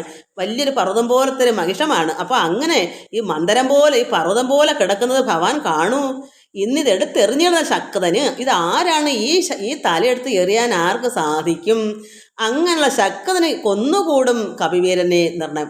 ഈ തല ഇപ്പോഴായാലും ആരെങ്കിലും എടുത്ത് എറിയാൻ ശക്തനുള്ളവരാരാണ്? അവർക്ക് മാത്രമേ ഈ ബാലിയെ കൊല്ലാൻ പറ്റൂ. അത് ഒരു കാര്യം. അപ്പം ആരെങ്കിലും എപ്പോഴെങ്കിലും ബാലിയെ കൊല്ലണമെന്നുണ്ടെങ്കിൽ തന്നെ ഈ എറിഞ്ഞു വീഴ്ത്തി ആ തല അവിടെ കിടപ്പുണ്ട്. അതെടുത്ത് ദൂരോട്ട് എറിയുന്നവർക്ക് മാത്രമേ പറ്റത്തുള്ളൂ. ഒറ്റയ്ക്കെടുത്ത് എറിയണം. അപ്പോൾ അത് കേട്ടപ്പോൾ എന്നത് കേട്ടു ചിരിച്ചു രഘുത്തമൻ. ഭഗവാൻ ഇതൊക്കെ നിഷ്പ്രയാസമല്ലോട് ഭഗവാന് ചിരി വന്നു. ഒരു തല പർവ്വതം പോലെ തല അടക്കുന്നു. പക്ഷെ ഭഗവാൻ വിചാരിച്ചെന്താ അപ്പോഴെല്ലാം ഉള്ളത്തിൽ പരമാത്മല്ലേ ഉള്ളത്തിലിരിക്കുന്നത്. അപ്പോൾ ഭഗവാൻ ചിരി വന്നു ഇത് കേട്ടപ്പോൾ. അപ്പോൾ ഭഗവാൻ എന്ത് ചെയ്തു? തന്നോട് തൃക്കാൽ പെരുവിരൽ കൊണ്ട് അത് തന്നെ എടുത്ത് മേൽ പോട്ടെറിഞ്ഞിട്ട് ഞാൻ ഭഗവാന്റെ തൃക്കാലെന്ന ആ കാലിൻ്റെ ഒരു പെരുവിരൽ തള്ളകൊണ്ട് തോണ്ടി ഒരൊറ്റ എറിഞ്ഞപ്പോൾ എന്ത് ചെന്ന് വീണു? ദശയോജന പര്യന്തം 10 യോജന ദൂരെ ചെന്ന് വീണ്. ആർക്കും എടുത്ത് പൊക്കാൻ പറ്റാത്തൊരു കാര്യം. ഭഗവാന്റെ കാലിൻ്റെ തള്ളവിരൽ കൊണ്ട് തന്നെ എടുക്കുന്ന വെച്ചാൽ അങ്ങനെ കാലിന് തോണ്ടി ഇടുന്നതിൽ അർത്ഥം കൈ കൊണ്ടല്ലേ എടുക്കാൻ പറ്റൂ. ഭഗവാൻ അടുത്ത് ഒരൊറ്റ ഇല്ല പന്ത് തെറിപ്പിക്കുന്നതിന് അതുപോലെ. അങ്ങനെ ഭഗവാൻ അപ്പം 10 യോജന ദൂരെ ചെന്ന് വീണു ഈ തല. എന്നത് കണ്ടു തെളിഞ്ഞ് സുഗ്രീവനും. സുഗ്രീവൻ സന്തോഷമായി. കാരണം അത് ആർക്കെങ്കിലും ചെയ്യാൻ പറ്റിയെങ്കിൽ മാത്രമേ ഈ ബാലിയെ കൊല്ലാനും പറ്റൂ. അത്ര ശക്തനാണ് ബാലി. അപ്പം അതിന് ഈ തലയെടുത്ത് എറിയാൻ ആർക്കാണ് കഴിവ്? അങ്ങനെ ഒരു അപ്പം ബാലിക്കും മേലെ ശക്തന്മാർക്ക് ഉണ്ടെങ്കിലേ പറ്റൂ എന്നാണ് എൻ്റെ അർത്ഥം. അപ്പം ഭഗവാൻ ഇത്രയും ചെയ്തപ്പം സുഗ്രീവന് സന്തോഷമായ. ഇനിയിപ്പം ഭയക്കണ്ട, ഭഗവാൻ ശക്തനാണ്. ബാലിയുടെ ബാഹുബലം അവിടെ കിടക്കുന്നു. ഭഗവാന്റെ കാലിൻ്റെ തള്ളവിരലിൻ്റെ ബലം അവിടെ കിടക്കുന്നു. ബാലി കൈ കൊണ്ടാണ് എടുത്തെറിഞ്ഞത്. പക്ഷെ ഭഗവാൻ കാലിൻ്റെ വിരൽ കൊണ്ടാണ് എടുത്തെറിഞ്ഞത്. അപ്പോൾ ആർക്കാണ്? അപ്പം ബാലിക്കും മേലെ ഭഗവാന് ശക്തി ഉണ്ടെന്ന് സുഗ്രീവൻ മനസ്സിലാക്കിയപ്പോൾ എന്തു വന്നു? അത് കണ്ടു തെളിഞ്ഞു സുഗ്രീവൻ. ഇത് കണ്ടപ്പോൾ ഭഗവാനെ ഇത്രയും കാണിച്ചപ്പോൾ സുഗ്രീവന് സന്തോഷമായി തെളിഞ്ഞു. തന്നോട് മന്ത്രികളും വിസ്മയപ്പെട്ടു. അവിടെ ഇരിക്കുന്ന ഹനുമാനും മറ്റു മന്ത്രിമാർക്കൊക്കെ സന്തോഷമായി. അയ്യോ, കൈ കൊണ്ടെടുത്ത് ബാലിയുടെ ബാഹുബലം അത്ര ഭയങ്കര. കൈയുടെ ബലം ബാലിക്ക് ഭയങ്കരമാണെങ്കിൽ ഭഗവാന്റെ കാലിൻ്റെ വിരലിന് എത്രമാത്രം ബലം ഉണ്ടാകട്ടെ ഒരു തള്ളവിരലും കൊണ്ട് എടുത്ത് പൊക്കണമെങ്കിൽ. അതുകൊണ്ട് മന്ത്രിമാർക്കെല്ലാം സന്തോഷവും വിസ്മയപ്പെട്ടു. നന്നെന്നു പുകഴ്ന്നവർ നന്നായി തൊഴുതു നിന്നിടുന്ന എല്ലാവർക്കും അതുകൊണ്ട് ഭഗവാനോടങ്ങ് സന്തോഷവും തൊഴുത് അവരെല്ലാം ഭഗവാൻ ആരാ? പിന്നെയും അർക്കാത്മജൻ പറഞ്ഞിടാൻ എന്താ പിന്നെ സൂര്യപുത്രൻ പറയുന്നത്? അർക്കാത്മജൻ സൂര്യപുത്രൻ സുഗ്രീവനെയാണ് അർക്കാത്മജൻ എന്നും ഭാസ്കര നന്ദനൻ എന്നും മിത്രാത്മൻ എന്നൊക്കെ പറയുന്നത്. മന്നവ സപ്തസാലങ്ങൾ ഇവയല്ലോ. എന്നിട്ട് ഭഗവാനെ കാണിക്കുന്നു. ഭഗവാനെ മന്നവ രാജാവേ, ശ്രീരാമൻ രാജാവല്ലേ? ദശരഥ മഹാരാജാവിന് ശേഷം ആദ്യമേ മൂത്ത മകനല്ലേ രാജസ്ഥാനം കൊടുക്കുക. അപ്പോൾ അവിടുത്തെ രാജാവല്ലേ അയോധ്യയിലെ? അപ്പോൾ മന്നവ സപ്തസാലങ്ങൾ ഇവയല്ലേ? 7 എങ്ങനെ മനസ്സിലാവും? 7 പ്രഥമ ദ്വിതീയ തൃതീയ ചതുർത്ഥി പഞ്ചമി ഷഷ്ടി 6 സപ്തമി 7 അഷ്ടമി 8 നവമി 9 ദശമി 10 ഇങ്ങനെ അത് 1 2 എന്നുള്ള പഠിക്കണം നമ്മൾ. ഇതൊക്കെ കുട്ടിനാളെ എനിക്ക് കിട്ടിയത് ജ്യോതിഷം പഠിച്ചുകൊണ്ടതൊക്കെ കിട്ടിയത്. അതുകൊണ്ട് ഇതൊക്കെ കുറേ കാര്യങ്ങളൊക്കെ അതുകൊണ്ട് നമുക്ക് മനസ്സിലാവുന്നത്. അല്ലെങ്കിൽ ഞാൻ സപ്തസാലം വർഷം ഇത് കിടന്ന് പഠിച്ചതാണ്. അപ്പം നമുക്ക് എങ്ങനെ അല്ലാതെ പഠിക്കാൻ പറ്റും? ഈ സപ്തസാലം നമ്മൾ ആരോട് ചോദിക്കാൻ? വല്ല ഗുരുക്കന്മാരുണ്ടോ ചോദിക്കാൻ? നമ്മൾ തന്നെ ഇതൊക്കെ മനസ്സിലാക്കി എടുക്കും. എന്തെങ്കിലുമൊക്കെ കിട്ടിയ പാഠങ്ങൾ മനസ്സിലിരിക്കണം, അല്ലാതെ നമുക്ക് കിട്ടത്തില്ല. ഇതൊക്കെ എന്തെങ്കിലുമൊക്കെ പണ്ട് കുട്ടിനാളെ 8 പഠിച്ചപ്പം ഈ പ്രഥമ ദിനൊക്കെ അച്ഛനെ പഠിപ്പിച്ചതാണ്. അതുകൊണ്ട് അന്ന് പഠിച്ചൊക്കെ വലിയ ഉള്ളിലിരുന്നതുകൊണ്ട്. അപ്പോൾ സപ്തസാലങ്ങൾ 7 വൃക്ഷങ്ങൾ അതാണ് ഇനി പറയാൻ പോണത്. ഇനി അതും കൂടെ ജയിക്കണം, എന്നാലേ ബാല്യം കൊല്ലാൻ പറ്റും. 1 കിട്ടി, എന്താ? എടുത്തെറിഞ്ഞ് തല. അപ്പോൾ ശക്തനാണെന്ന് മനസ്സിലായി. ഇനി അത് ബാലിയെ കാണും. അപ്പോൾ ഇനി മന്നവ ഭഗവാനെ നോക്കൂ, സപ്തസാലങ്ങൾ ഇവ. ഇത് 7 വൃക്ഷങ്ങളുണ്ട്. 7 വൃക്ഷങ്ങളാണ്, ഇത് മനസ്സിലാക്കൂ. ഇത് ഇത്ര 7 വൃക്ഷങ്ങളുണ്ട്. ബാലിക്ക് മൽ പിടിച്ചിടുവാനുള്ള സാലങ്ങൾ 7 ഇവയെന്ന് പറയും. ഈ ചിലർ മൽപ്പിടുത്തത്തിന് വേണ്ടി ഇങ്ങനെ ശക്തി ഉണ്ടാകാൻ വേണ്ടി പിടിച്ച് എന്തോ കായികാഭ്യാസം പോലെ എന്തെങ്കിലും ആയിരിക്കും. അതുകൊണ്ട് ബാലിക്ക് ഇത് പിടിച്ചിടുവാനുള്ള ഉള്ള സാധനങ്ങളാണ് ഏഴും ഇവ എന്നറിഞ്ഞാൽ. അതുകൊണ്ട് ഇത് ബാലിക്ക് വേണ്ടുന്ന ഇതിനൊക്കെ വേണ്ടുന്ന ഒരു ഇതാണ് ഈ 7 വൃക്ഷങ്ങൾ. വൃത്രാരിപുത്രൻ പിടിച്ചിളക്കുന്നേരം, വൃത്രാരിപുത്രൻ വെച്ചാൽ ദേവേന്ദ്രൻ്റെ പുത്രനാണ് ബാലി.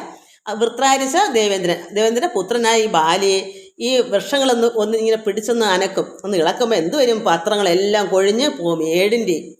അപ്പോൾ അവന് അത്രയ്ക്ക് ശക്തിമാനാണെന്നാണ്. അവന് ഒന്ന് പിടിച്ചൊന്ന് ഒന്ന് ഇളക്കി, വൃക്ഷം ഒന്ന് ഇളക്കിയാൽ മതി, ഒന്ന് ഇളവിയാൽ മതി. പക്ഷേ 7 മരത്തിൻ്റെയും ഒരില, പത്രം ഇല, അങ്ങനെ ഇത് പത്രം ഇലയെന്ന് മനസ്സിലാക്കണം. ഈ പത്രങ്ങളെല്ലാം 7 നിന്നും കൊഴിഞ്ഞു വീഴുന്നെങ്കിൽ അതിൻ്റെ അർത്ഥം എന്താ? അവൻ്റെ ഉലുക്കത്തിൻ്റെ ശക്തി എത്രത്തോളം ഉണ്ടെന്നല്ലയോ. അപ്പോൾ ഈ 7 വൃക്ഷത്തിൻ്റെയും ഈ പത്രങ്ങൾ, ഇലകൾ മൊത്തവും പൊഴിഞ്ഞ് താഴെ വീഴും. ഈ വൃത്രാരിപുത്രൻ, അതായത് ബാലി ഒന്ന് ഇളക്കിയാൽ മതി, ഒന്ന് പിടിച്ചാൽ മതി. വട്ടത്തിൽ നിൽക്കും ഇവറ്റ ഒരമ്പ.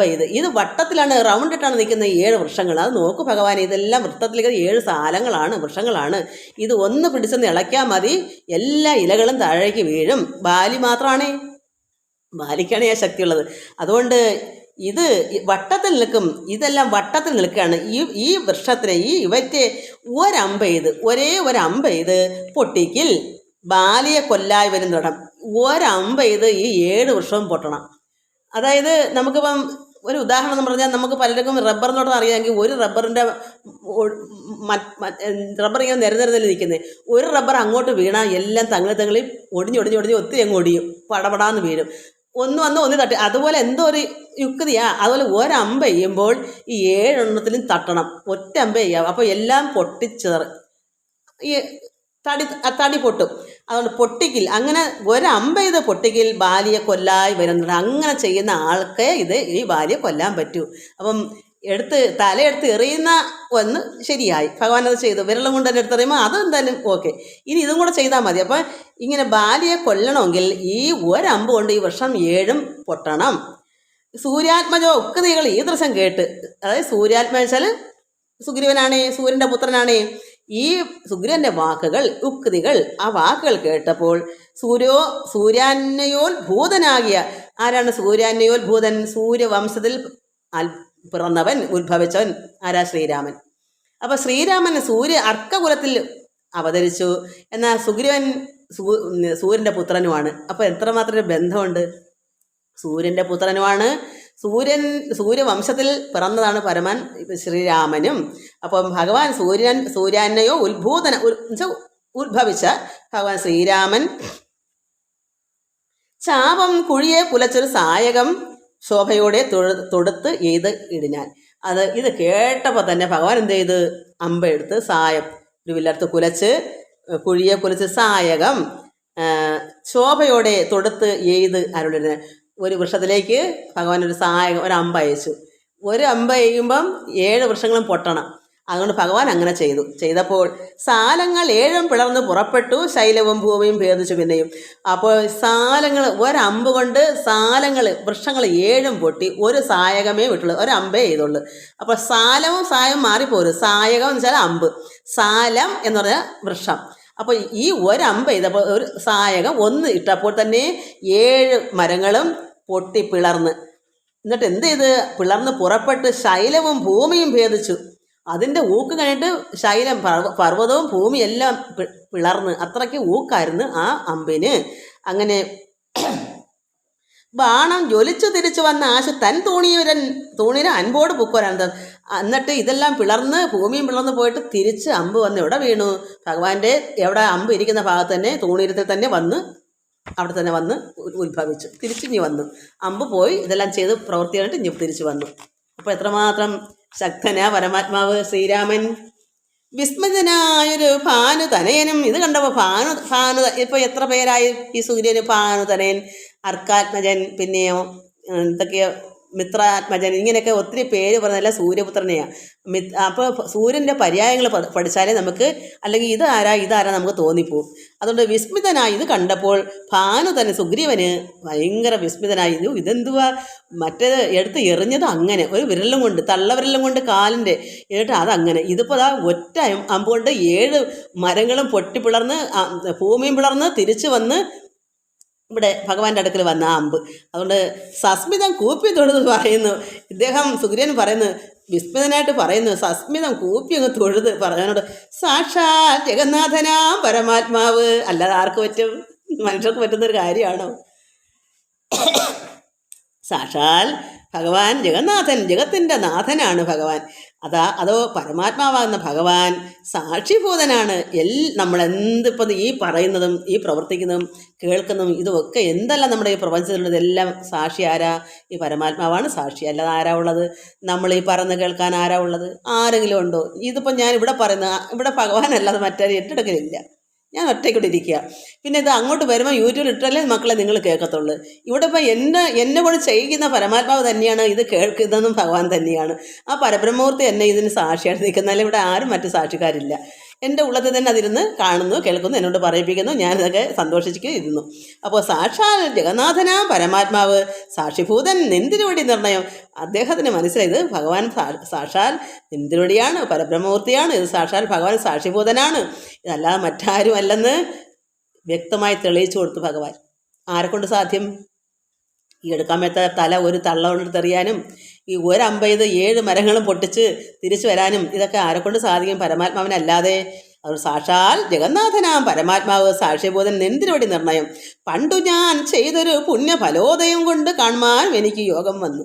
അപ്പം നമ്മൾ ഓരോരുത്തരും പറയണം, ഇതിന്ന് എനിക്കിത് എൻ്റെ മനസ്സിൽ ഇതെനിക്കൊരു വലിയ കാര്യം. അദ്ദേഹത്തിന് അത് വലിയ കാര്യം. എന്താ? അദ്ദേഹത്തിൻ്റെ കാര്യസാധ്യത്തിന് വേണ്ടിയിട്ട് ഭഗവാനെ കിട്ടി. എനിക്ക് എൻ്റെ കാര്യസാധ്യം എന്താണ്? എനിക്ക് ഈ വചനങ്ങളിങ്ങനെ പറയാനുള്ള എൻ്റെ മുൻ ജന്മ പുണ്യഫലം. അദ്ദേഹം പറയുന്നു, പണ്ട് സുഗ്രീവൻ പറഞ്ഞു, പണ്ട് ഞാൻ ചെയ്തൊരു പുണ്യഫലം കൊണ്ട്.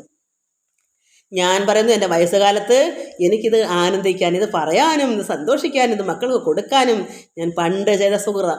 നമ്മൾ ഓരോരുത്തരും പറയണം, നമുക്ക് തരുന്ന നന്മകൾ ഓർക്കുമ്പോൾ പറയണം. ഇന്ന് എന്നോട് എൻ്റെ ഒരു ബന്ധു എന്നെ വിളിച്ചതാ, അക്കയ്ക്ക് ഇത് വയസ്സുകാലത്ത് ഇതും കൊണ്ടിരിക്കാൻ ഒരു ഭാഗ്യം ഉണ്ടല്ലെന്ന്. കാരണം എനിക്ക് ഈ ലോക ചിന്തയ്ക്ക് പോകേണ്ട കാര്യമില്ല. എനിക്ക് എന്തെങ്കിലും ഒരു ഗ്ലാസ് വെള്ളം തിളപ്പിച്ച് കുടിച്ച് അല്ലെങ്കിൽ ഇച്ചിരി കഞ്ഞി വെച്ച് കുടിച്ച് എനിക്കിതും കൊണ്ടിരിക്കുന്നതിന് എന്തൊരു ആനന്ദം, വയസ്സുകാലത്ത് കിട്ടിയൊരു ആനന്ദം ഇത് ആർക്ക് കിട്ടും? അപ്പോൾ അവൾക്ക് മനസ്സിലായി. എൻ്റെ അമ്മാവൻ്റെ മോളെ എന്നെ വിളിച്ച് പറഞ്ഞത്, അക്കയ്ക്ക് ഇത് ഇത്രയൊരു ഭാഗ്യം കിട്ടിയല്ലോ എന്ന്. എത്ര പേരാ അത് കേൾക്കുക, എന്തൊരു ആനന്ദമാണ് ഇതുകൊണ്ടിരിക്കുന്നത്. അപ്പം ഇതുകൊണ്ടിരിക്കുമ്പോൾ നമ്മൾ മരിക്കണം.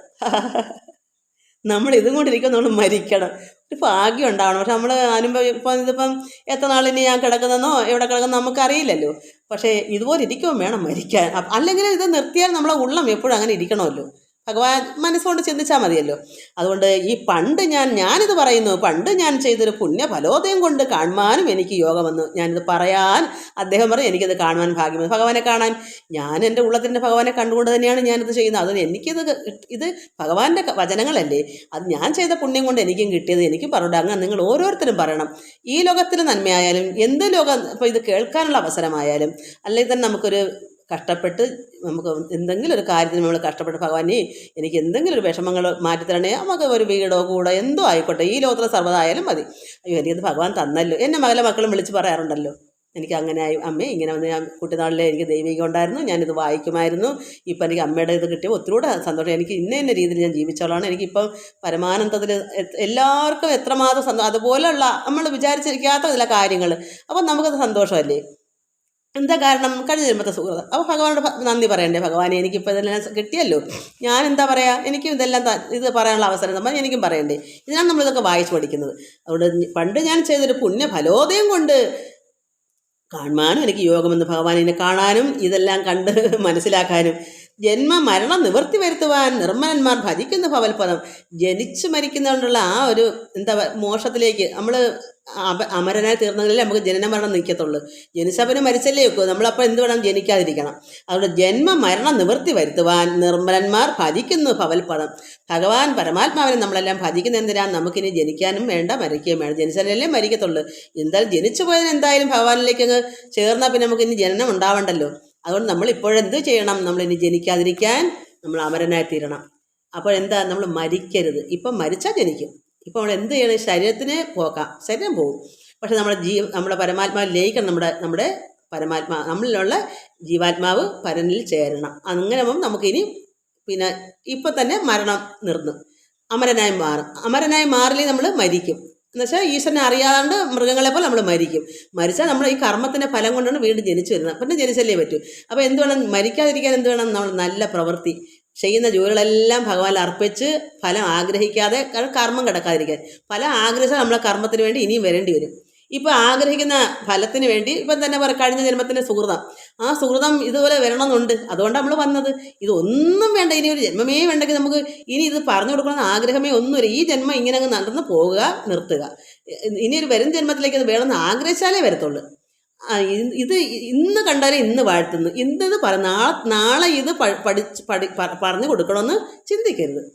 ചിന്തിക്കാത്തതെന്ന് വെച്ചാൽ എന്താണ്, നാളെ ഞാനിത് പറഞ്ഞു തരാം എന്ന് പറഞ്ഞിട്ട് ഞാൻ ഇന്ന് രാത്രി മരിച്ചാൽ നാളെ ഞാൻ എങ്ങനെ തരും? ആ ഒരു ദിവസത്തിനേക്ക് വേണ്ടി നമ്മൾ പിന്നെ ജനിച്ചു വരണ്ടേ? അതുകൊണ്ടാണ്. അപ്പോൾ ജനിച്ചാൽ ഉടനെ കൊടുക്കാൻ പറ്റുമോ? പിന്നെ ഇതുപോലെ ഒന്നേന്ന് പഠിച്ച് വന്നെങ്കിലേ ഒരു വാക്ക് നമുക്ക് പറയാൻ പറ്റൂ. എല്ലാം പഠിച്ചല്ലേ പറ്റൂ. മനസ്സിലല്ലെങ്കിൽ ഇപ്പോഴത്തെ എല്ലാം ഉള്ളിൽ കാണും. ഒരു ശകലമൊക്കെ ഒന്ന് കിട്ടിയാൽ മതി, വഴിയൊന്ന് തെളിച്ചു വിട്ടാൽ മതി. ചില ചാലിൽ കൂടെ വെള്ളം ഒഴുകണമെങ്കിൽ നമ്മൾ അതിലേ പോകണം, നമ്മൾ ഒരു ഒന്ന് മാന്തി ഇട്ടോട് വഴി അതങ്ങ് ഒഴുകിക്കോളും. അതുപോലെ നമ്മൾ ശകലം ഒന്ന് തെളിച്ചിടാനുള്ള ഒരു വരണം. അതുപോലെ അതിൻ്റെ പ്രായം വേണ്ടേ? അതുപോലെ ഇന്നാണ്ട് ചില കുട്ടികളുണ്ടില്ലയോ, കൊച്ചു കുഞ്ഞുങ്ങൾ സന്യാസിമാർ, എന്താ കഴിഞ്ഞ ജന്മത്തെ സുഹൃതമാണ് അതൊക്കെ. കുട്ടിനാളിലെ സന്യാസികളാവുന്നത് അതിൻ്റെ ബാലൻസ് കിടക്കുന്നതാണ്. അതുകൊണ്ട് ജന്മമരണ നിവൃത്തി വരുത്തുവാൻ നിർമ്മലന്മാർ, ഭക്തന്മാരായ നിർമ്മലന്മാരാണ്. അകത്ത് ഉള്ളത്തിൽ അഴുക്കില്ലാതെ പരിശുദ്ധമായിരിക്കുന്ന നിർമ്മലന്മാർ ഭജിക്കുന്നു ഭഗവാന്റെ പദം. മോക്ഷതനായ ഭഗവാനെ ലഭിക്കയാൽ മോക്ഷം ഒഴിഞ്ഞ് അപേക്ഷിക്കുന്നതില്ല ഞാൻ. അതുകൊണ്ട് എനിക്ക് വേറൊന്നും എനിക്ക് വേണ്ട. എനിക്ക് ഭാര്യയും വേണ്ട, മക്കളും വേണ്ട, രാജ്യവും വേണ്ട, വീടും വേണ്ട. എന്തായിരിക്കും ഭഗവാൻ മതി. മോക്ഷതനായ ഭഗവാനെ ലഭിച്ചു എനിക്ക്, അദ്ദേഹത്തിന് ഭഗവാനെ കിട്ടി. അതുകൊണ്ട് മോക്ഷം ഒഴിഞ്ഞ് അപേക്ഷിക്കുന്നതില്ല ഞാൻ ഒന്നും. എനിക്ക് ഭഗവാൻ പറഞ്ഞു, നിനക്ക് എല്ലാം ഞാൻ മടക്കിത്തരും. എൻ്റെ ഭാഷിതമാണ്, എൻ്റെ വാക്കാണ്. പക്ഷേ ഭഗവാനാണെന്ന് അറിഞ്ഞപ്പോൾ ഈ എറിഞ്ഞ് ആ തലയും എടുത്തെറിഞ്ഞ് ഈ 7 സാരങ്ങളും മുറിച്ച് തെറിപ്പിച്ചപ്പോൾ ഇദ്ദേഹം മനസ്സിലാക്കിയത് പരബ്രഹ്മമൂർത്തിയാണ്, സാക്ഷിഭൂതനാണ്, പരമാത്മാവാണ്, ജഗദീശ്വരനാണ്. ഇനി എനിക്ക് വേറെ ഒന്നും വേണ്ട. അത് ആയി കിട്ടിയാൽ പിന്നെ മറ്റെന്തെങ്കിലും വല്ലതുണ്ടോ? അമൃത് കഴിച്ചവൻ അമേത്തി കഴിക്കുമോ? ഇതുപോലെ തന്നെയാണ്. എല്ലാവർക്കും നമസ്കാരം ഒരുപാടുണ്ട്. ഇനി നമുക്ക് അടുത്ത പ്രാവശ്യം വായിക്കാം. എല്ലാവർക്കും നമസ്കാരം. ഹരിവും ഹരിവും ഹരിവും. ഒരുപാട് സമയം പോയിക്കളെ. എല്ലാവരും ഇത് വായിച്ച് തീർക്കണേ. ഒരാളെങ്കിലും വായിച്ച് ഫുള്ളും തീർക്കണം. കാരണം ഇത്രയും അറിയണ്ടേ. അതുകൊണ്ട് എന്നാലും ഭക്തമക്കൾ വായിച്ച് തീർക്കുക. കാരണം അവർക്ക് ഇതിൻ്റെ ബാക്കി കേട്ടോളാൻ മേതിരിക്കുമല്ലോ. അല്ലെ സീരിയൽ പോലല്ലേ, അയ്യോ അതിൻ്റെ ബാക്കി എന്താണെന്ന് അറിയാനായിട്ട് ശ്രമിക്കും. അതുകൊണ്ട് അങ്ങനെയുള്ളൊരു അത് മതി, ഇഷ്ടമുള്ളൊരു വായിച്ചാൽ മതി. ഞാനിപ്പം നീണ്ടു പോയാൽ ഇപ്പം എന്ത് ചെയ്യാനാ? എനിക്കിപ്പോൾ ഇങ്ങനെയൊക്കെയാണ്. ഞാനിപ്പം ബെല്ലും ബ്രേക്കും ഇല്ലാത്തൊരവസ്ഥയിലാണ്. കാരണം എപ്പോൾ നിർത്തുന്നു അപ്പം നിർന്ന്. അതിപ്പം 30 മിനിറ്റ് എന്ന് പറഞ്ഞാൽ നടക്കുന്ന കാര്യമേ ഇല്ല. എനിക്കിത് പറഞ്ഞുകൊണ്ടിരിക്കുമ്പോൾ അത് പറഞ്ഞു തീർക്കണം. എല്ലാവർക്കും നമസ്കാരം മക്കളെ.